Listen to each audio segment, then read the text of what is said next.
All right, so what do you make of this story, and how do you relate it back to basically the warnings that you've been sounding for a very long time, Brigitte? We are very concerned about the Somali community. This is before the fraud. Remember, we had 44 jihadists from Somalia leave Minnesota to go fight with Al-Shabaab in Somalia.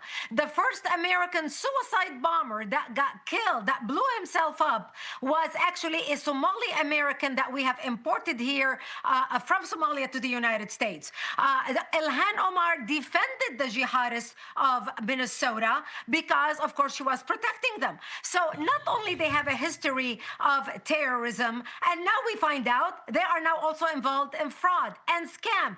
$1 billion, $1 billion. This is a community of 80,000 people. So we are not talking about millions of people in Minnesota. We're talking about a community of 80,000 Somalis settled in Minnesota who are responsible for a scam totaling $1 billion plus from taxpayers' money. And all this, and the elected officials turned a blind eye.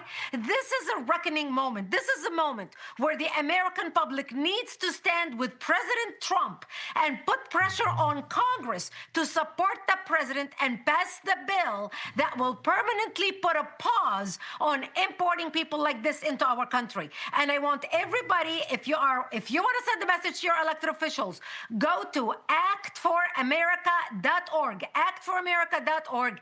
Click on Act Now. We have the emails already prepared for your elected officials. We want to light a fire under the feet of our members of Congress in every state to stand with the president and make sure we protect the interests of American citizens first, instead of importing third world country people who are robbing us blind. Yeah. Speaking of robbing us blind, let me show you a graphic of the Minnesota housing budget, one of the groups that apparently was built. It's pretty amazing when you look at the numbers, if we can throw that up on the screen. From 2021, now mind you, it was supposed to have a budget of $2.1 million. Instead, it goes 21 million, 42 million, 74 million, 104 million, and this year alone, 61 million through the first 6 months of 2025, leading us down $120 million of this budget. I would think, okay, fraud, but also this is housing. They were housing illegal aliens and spending lots of money to do it. Is this a combination of both the fraud and the unfettered immigration and taxpayers on the hook for it?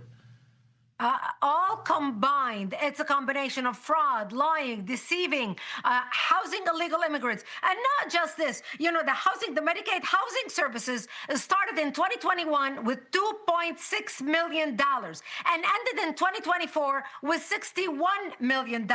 When you look at the autism scam, by the way, it started with $3 million in 2018. It ended in 2023 with $399 million. How did they go from $3 million in 2018 to $399 million? Didn't anybody ask any question, how is this happening? And this is, by the way, aside from the $250 million on the whatever, feeding our community, whatever it's called, scam. And nobody paid attention. But again, Christopher Rufo was right. They won't vote. In Minnesota, the Democrats know they're not going to win the election without the voting bloc of the Somali community. By the way, most of them don't even speak English.